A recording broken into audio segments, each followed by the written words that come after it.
Guys, congratulations getting the win eventually, and a goal for both of you, in fact. Just tell us how tough that was, though, Virgil. It was tough. I think down to us, more or less. I think especially the second half, I think we didn't play, we didn't win the right battles. I think second ball fight was theirs, so we give them the sort of a good feeling already the first half towards the end.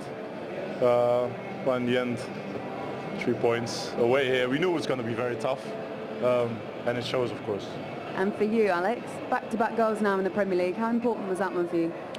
Yeah, it was nice. Obviously, it's important to build on a bit of good form. And filling in there as one of the front three, that's one of the things I've got to try and offer. As we know, Mo and Sadio away at the minute, that's something that they really offer for us, is goals and a threat in behind. So it's nice to be able to do that. But yeah, it was more about the performance and linking with Trent and Hendo down that side and supporting Bobby as well. And like I said, just offering something in behind.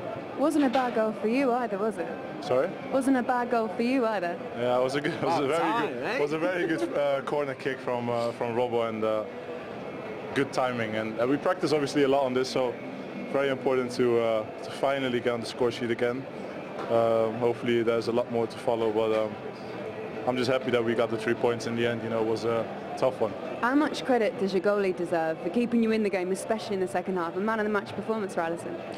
Yeah, like Virg said, I think after about 35 minutes we dropped our standards a bit, and a few sloppy mistakes gave them some really good chances. And you know, teams don't do well and teams aren't successful without a really good goalkeeper, and he's bailed us out on a good few times in the past, and today he had a few moments, and I'm sure Virg knows how good it is to play in front of him, having him behind.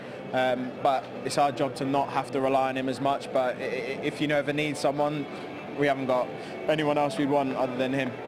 First time since mid-September we've had a Premier League weekend where Liverpool won and Manchester City didn't. So just a glimmer of hope for Jurgen Klopp's side. But at 2-1, there's only one huge talking point. Everyone is debating it at the moment. I just wonder, Alan, when Diogo Jota went, when you were watching this live, what was your initial, what did you think? Oh, just goal kick? Yep.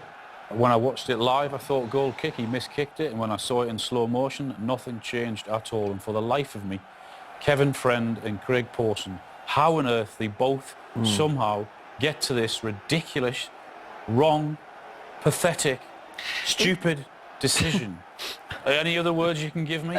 Can you tell I'm angry?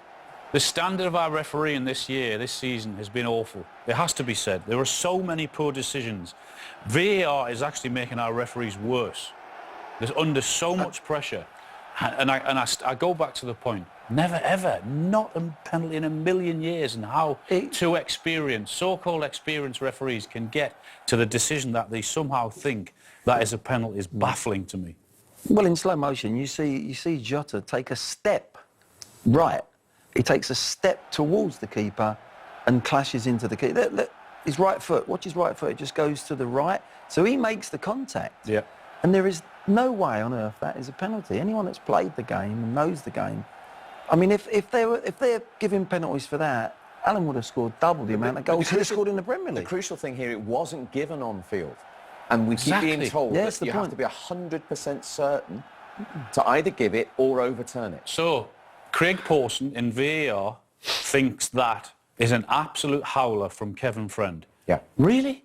He thinks that's a clear and obvious howler for him to say, no, I think you've made such a big error, I'm going to recommend you go to the screen and review your decision. Then, Kevin Friend hasn't got the courage to say, you know what, Craig, no, you're wrong. I'm happy with my original decision and I'm sticking by it.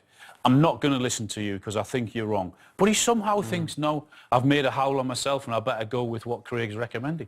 It's rubbish. It's nonsense. That's what's disappointing for me. When he went over to the screen, I'm saying, well, yeah, he'll look at that and go, actually, I made the right decision. I made the right call. Back yourself.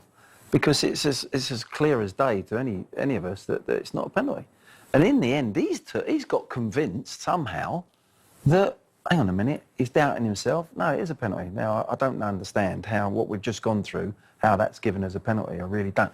And it would have been uncomfortable for Liverpool, you know. Yeah. It was 2-1 to Liverpool. They might have seen it out and won the points anyway. But it would have made the last few minutes. That's where Patrick Vieira is up in arms. He might have put players on, he might have gone for it, and that's what it should have been like. But it wasn't. It just 3-1.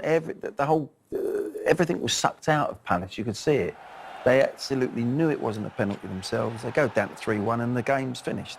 And Fabinho kept his cool amongst it all. Yeah, he kept his cool. I mean, Liverpool were under the cosh the second half. Virgil van Dijk said it a lot because they took the foot off the gas. We highlighted the two big chances Palace missed in the first half, which was Liverpool being really sloppy. They changed it up a bit in the second half, went two up top Palace and asked a lot more questions of Liverpool, and they'll feel that they were a tad unlucky because they did miss a couple of chances. I think by going two up front as well, with that high line that we talk about Liverpool, you've now got two strikers that are looking to go in behind and people to make runs. First half, they couldn't time their runs, they couldn't get enough possession. But second half, they played a lot better. Palace were the better side in the second half. They had two great chances before they scored. They could have ended up being 3-2 up, ridiculously, after looking at that first half. So it was a good performance second half from Palace. But the 3 points are Liverpool's, and here's the view of their manager, Jurgen Klopp. Well, Jurgen, a really dominant start to the game, 2 early goals, and then a switch. What happened? It was a bit Jekyll and Hyde football today, to be honest. I think we saw how good we can be. We were incredibly good in the first 35 minutes, I would say. Then we, after an intense week, with a away game at Arsenal, which was bless you, which was really intense as well, and then flying back, coming here. So I don't have no real explanation, to be honest, but intensity might be an explanation, and so we became sloppy in the last line. Gave pretty much, I think the chances we gave them in the first half were pretty much produced by us. Wrong pass, blah blah blah. Yeah, and then second half we were not compact. First line pressed too high with no real. The distance was not right, so they just played the long balls in behind. I don't know why they were not offside. Our fault, of course. So, and all of a sudden the game opened up, and then you have to fight back. That's what the boys did. But we were brilliant in 35 minutes, and the opposite in the rest of the game. How key was Alisson for you today? Sorry? How key was Alisson for you today? I said to him now, thank you for saving our ass again, and he told me it's my job, and I said, yeah, that's the job of all goalkeepers, but I don't do it that often anyway. So yes, very helpful having a world-class goalie in the back. The penalty at the end of the game, when it started to get really spicy between the two teams, how much of a relief was that to get that penalty and put the game to bed? Massive relief.